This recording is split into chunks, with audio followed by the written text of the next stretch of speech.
On va commenter notamment, je dis bien notamment, une image, on peut la revoir, cette image. Il s'agit du plus grand porte-avions du monde. On a l'image depuis ce matin, ça s'est passé hier. Regardez, il est en Méditerranée, c'est officiel, avec son armada. Et il se dirige vers les côtes iraniennes. Pourquoi on vous dit ça? Parce que peut-être que Donald Trump sera tenté de faire passer cet échec dans une guerre face à l'Iran et de passer de la menace aux actes. On va se poser la question. Mais d'abord, écoutons justement le désarroi du président américain. La Cour suprême a déclaré que je n'avais pas le droit de faire payer ne serait-ce $1. Je ne peux pas faire payer $1 à un pays dans le cadre de l'IEPA. Je suppose que c'est pour protéger les autres pays. Cela a dû être fait pour protéger ces autres pays. Certainement pas les États-Unis d'Amérique, qu'ils devraient avoir intérêt à protéger. C'est ce qu'ils sont censés protéger. Mais je suis autorisé à interrompre tout commerce ou toute activité commerciale avec ce même pays. En d'autres termes, je peux détruire le commerce, je peux détruire le pays. Je suis même autorisé à imposer un embargo qui détruit un pays étranger. Je peux faire tout ce que je veux, mais je ne peux pas facturer $1. Et non, alors on peut revenir bien évidemment sur ce désarroi du président américain, Sylvia, mais puisqu'il peut détruire un pays, renverser un régime, eh bien il peut compter sur une armée qui ne cesse de grossir. On va manquer de place bientôt en Méditerranée. Oui, l'armada, effectivement, déployée au Moyen-Orient, elle est impressionnante. C'est la plus grande puissance aérienne dans la région depuis l'invasion de l'Irak en 2003. C'est ce que nous détaille le Wall Street Journal. Et c'est un tiers de la marine américaine qui cerne l'Iran. Un second porte-avions, on l'a vu il y a quelques instants, est en route. Le voici passant le détroit de Gibraltar sur ces images. L'USS Gerald Ford, le plus grand du monde, chargé d'avions d'attaque, de guerre électronique, à 90 appareils à bord. Il devrait arriver d'ici 2 jours dans la zone. Ces derniers jours, effectivement, on a vu des dizaines d'avions de chasse, d'appareils de soutien voler depuis les États-Unis et l'Europe vers des bases en Jordanie et en Arabie Saoudite. Ce sont les données de suivi de vol qui nous l'indiquent. Il s'agit notamment, on va le voir sur cette image satellite, de la base de Mouafaq Saïti en Jordanie. Des F-13, des F-35, des F-15, des F-16 sont sur place. Près de 60 appareils selon ces images satellites, dont des avions de reconnaissance. Mais ça évolue puisque ça continue d'arriver. Le déploiement des chasseurs de pointe se poursuit au Moyen-Orient avec des ravitailleurs aussi au sol et les appareils de coordination, sans oublier les systèmes de défense aérienne qui ont été déployés dans la région ces dernières semaines. Et sans oublier, s'il y a tout ce qu'il y a déjà dans la région. Oui, la marine américaine déploie actuellement 13 navires au Moyen-Orient et en Méditerranée, dont le porte-avions Abraham Lincoln et ses 9 destroyers capables de se défendre contre les missiles balistiques. Objectif, donner la possibilité aux États-Unis de mener une guerre longue, loin de la frappe qu'elle a effectuée effectivement en juin dernier contre 3 sites nucléaires iraniens. Et toutes les armes, Christophe, ne sont pas déployées au Moyen-Orient. N'oublions pas non plus la précieuse base américano-britannique de Diego Garcia. Elle est située là-bas, effectivement, dans l'océan Indien, d'où partent les bombardiers furtifs B-2, ceux-là même qui ont mené des frappes contre les Houthis au Yémen l'an dernier. Juste pour vous donner un ordre d'idée, lors de l'opération en Irak en 2003, les États-Unis avaient déployé 863 appareils au Moyen-Orient. En 1991, pour Desert Storm, 1300 avions avaient été mobilisés selon le magazine Air and Space Forces. La situation, elle est différente aujourd'hui. Bien sûr, pas de force terrestre. Les États-Unis sont seuls, sauf si Israël les rejoint. L'Arabie Saoudite, les Émirats ont décidé d'interdire le survol de leur espace aérien. C'est pourquoi une grande partie des avions de combat sont en Jordanie. L'armée de l'air est bien plus réduite aussi, mais il y a la technologie militaire, effectivement, qui a fait des bons géants. Merci beaucoup, Sylvia. Absolument impressionnant. Un tiers de la marine américaine, du jamais vu depuis l'Irak. On sera en Israël avec nos envoyés spéciaux parce que vous verrez qu'Israël ne lâche rien. Mieux encore, je pense qu'on tape sur l'épaule de Donald Trump en disant c'est peut-être le moment d'y aller. Ça fait beaucoup de matériel, général. C'est un beau défilé. Ah ben ça, je me doute. on a un peu tous les types de matériel ultra moderne et un peu moins moderne de l'armée américaine. Et un peu partout. et un peu partout, c'est-à-dire que petit à petit, ça se rapproche autour de l'Iran. On a une sorte de NAS qui se met en quelque sorte en place, aussi bien à l'ouest qu'au sud, et à l'est pas trop, mais au sud, voilà, enfin, si on peut dire Oman, sud-est. Donc petit à petit, ça se resserre. Petit à petit, les porte-avions arrivent avec les équipements. Petit à petit, toutes les livraisons se font sur les différentes bases en munitions et autres équipements supplémentaires. On oublie souvent aussi, pardon, je vous laisse finir, mais qu'il y a des choses sous les bâtiments.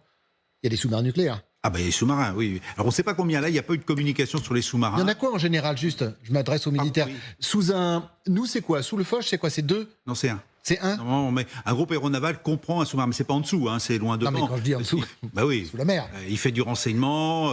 Il protège aussi. Il protège. Il fait aussi il a des moyens de détection et il a une capacité de frappe. Alors, les sous-marins nucléaires d'attaque américains ont des Tomahawk à Je bord. crois que c'est 150 ou 160, 140 ou 150 Tomahawk, je crois, par sous-marin. Peut-être, sauf que c'était Bon, moins, mais on va vérifier, on vous dira. Non, mais ça fait beaucoup. Le but, c'est qu'il peut varier. Enfin, en gros, actuellement, si on estime avec les destroyers, les 12-13 destroyers qui sont donnés sur les cartes dans cette zone-là, en Méditerranée ou en Oman, sachant qu'un destroyer, c'est environ 50 à 70 Tomahawk, multiplié par 12 par 13, ça vous fait 700-750 Tomahawk capables d'être envoyés à 1500 km avec une précision de 10 mètres. Donc, déjà, avec cela, c'est un 10 moyen... mètres 10 mètres. Ah oui. Oui, donc on peut discuter. Voilà. À 10 mètres, on peut discuter. On peut discuter. Oui. On discute beaucoup, même. Donc, on a cette capacité de frappe à distance. On a cette capacité de frappe, évidemment, par les avions avec les ravitailleurs dont on a parlé tout à l'heure. Mais il y a quand même, pour moi, des limites. La première limite, c'est que la géographie de l'Iran, c'est tellement vaste que tous les appareils aujourd'hui à la disposition des Américains, à mon avis, ne permettraient pas de frapper l'ensemble de l'Iran, quelles que soient les cibles. Mais on en a besoin? Enfin, ils en ont besoin? Rappelons-nous, Khamenei, il me semble bien qu'il avait un bunker bien placé, identifié au nord-est de l'Iran. Et si on regarde le kilométrage, y compris par la voie aérienne, on voit mal aujourd'hui comme on voit même pas un Tomahawk qui arrivait, et encore moins un avion. Sauf peut-être s'il y avait un avion ravitaillé en vol au-dessus de l'Iran, ce qui me semble peu probable. Donc à date d'aujourd'hui, il y a une partie de l'Iran qui n'est pas destructible, je dirais, par les forces américaines. En revanche, tout ce qui est à l'ouest de Téhéran, tout ce qui est au sud de Téhéran, est à portée de tir. Voilà. Est-ce qu'ils auraient besoin, ces Américains, de détruire une grande partie de l'Iran? Je suppose qu'il y a des cibles. On peut y revenir. Je crois qu'il y a eu quelques indiscrétions indiquant que les cibles avaient bien évidemment été identifiées et qu'elles pouvaient être militaires, religieuses. En fait, les dirigeants avaient une petite tache rouge sur le milieu du front. En fait, toutes les options sont sur la table. Aujourd'hui, ce qui est proposé à Donald Trump par le Pentagone, c'est différents scénarios. En effet, de frappes extrêmement ciblées sur le nucléaire. Mais bon, ça, on a vu, c'était ce qui s'était passé en juin. Et puis, on voit bien qu'aujourd'hui, manifestement, ça n'a pas suffi à éradiquer le programme nucléaire. En effet, viser aussi le programme balistique, viser les structures de commandement des gardiens, viser même, en effet, les personnalités du régime. On pense évidemment au guide suprême. Tout ça est sur la table. Et d'ailleurs, c'est ce que relayait la presse américaine ces derniers temps. C'était qu'on n'était plus du tout dans le même scénario que justement la guerre des 12 jours. C'est-à-dire qu'aujourd'hui, il est même proposé d'autres options à Trump, y compris l'envoi de commandos au sol pour aller récupérer le fameux matériel nucléaire ou détruire certaines installations qui sont trop enterrées. Aujourd'hui, Donald Trump se met en position d'avoir toutes les options et de pouvoir choisir ce qu'il a décidé de faire. Est-ce que la décision est prise aujourd'hui ?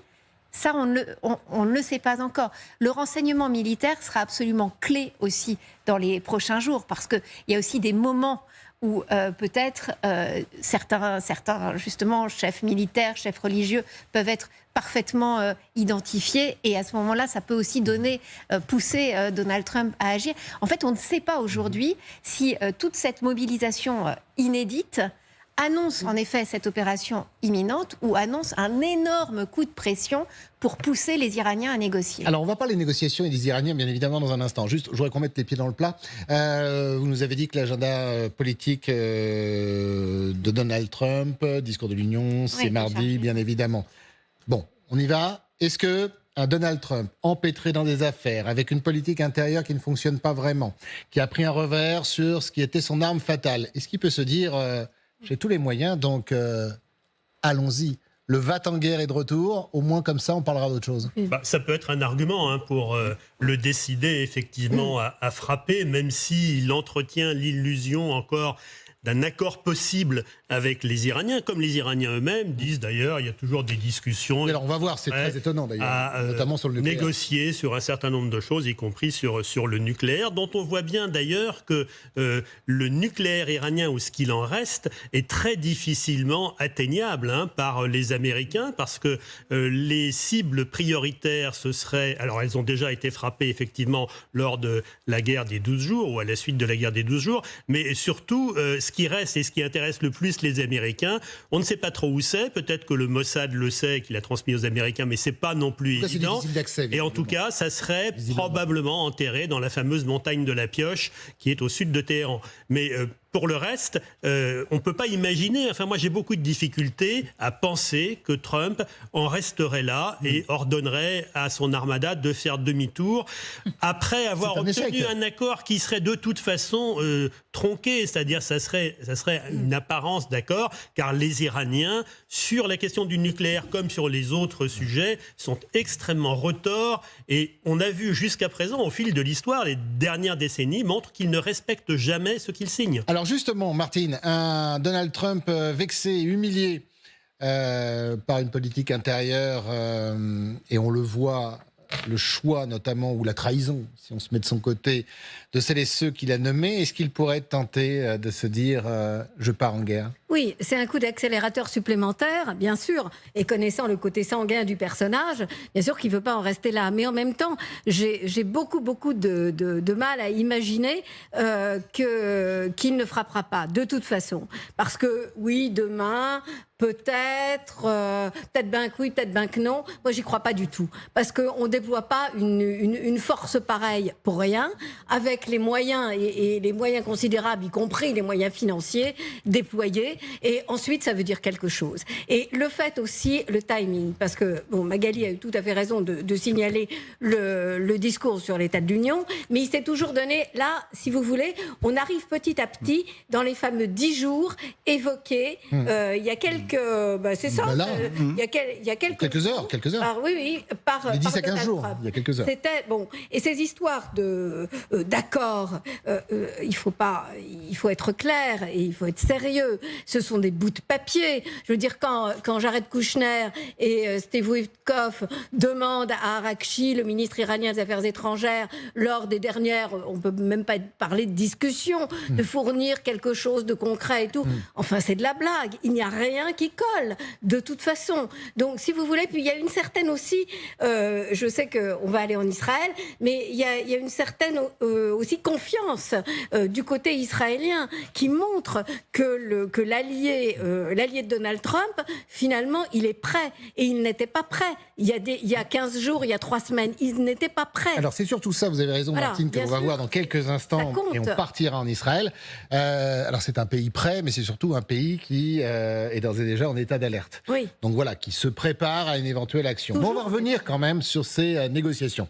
Alors, je ne sais pas si on appelle ça des négociations. En tout cas, puisqu'il y a une planification de la part des Américains, eh bien, vous allez écouter le ministre des Affaires étrangères iranien. Il a pris la parole. C'est peut-être la dernière cartouche, le dernier espoir pour éviter que l'Amérique frappe. Est-ce que c'est un stratagème pour gagner du temps et peut-être même aussi se préparer à cette éventuelle guerre ? On en parle juste après. La prochaine étape pour moi est de présenter une proposition d'accord potentielle à mes homologues américains. Je pense que d'ici 2 ou 3 jours, elle sera prête. Dans quelques instants, on sera à Téhéran avec Siavash Ghazi, mais d'abord sur cette déclaration, on parlera de nucléaire. Si quelqu'un comprend, surtout, faut qu'il me dise. Mais sur cette déclaration, est-ce qu'on pourrait aussi imaginer que les Iraniens se préparent pour la guerre ? On gagne du temps, nous aussi. Je pense que c'est la stratégie iranienne, oui, c'est de gagner du temps dans les négociations.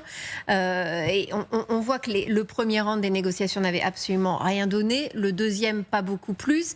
Et là, il y a cet ultimatum imposé par Donald Trump d'une dizaine de jours, mais on sait qu'en fait, il ne respecte pas ces ultimatums. On l'a vu d'ailleurs lors de la guerre des 12 jours, que finalement, il avait fini par frapper. 48 heures après, c'est ça ? Oui, alors que, en effet, son ultimatum n'était pas terminé. Et donc là, on a les Iraniens qui tout à coup disent mais non, mais on va rendre une copie aux Américains et on va pouvoir continuer à discuter. Le problème, c'est que pour le moment, le guide suprême, qui est celui qui décide de tout, n'a l'air de vouloir négocier sur rien. Donc tout ça est extrêmement compliqué. Là, la question de l'enrichissement de l'uranium, est-ce qu'on laisse les Iraniens pouvoir bénéficier d'uranium civil ou pas? Comment est-ce qu'on va contrôler? On voit bien que tout ça est extrêmement compliqué.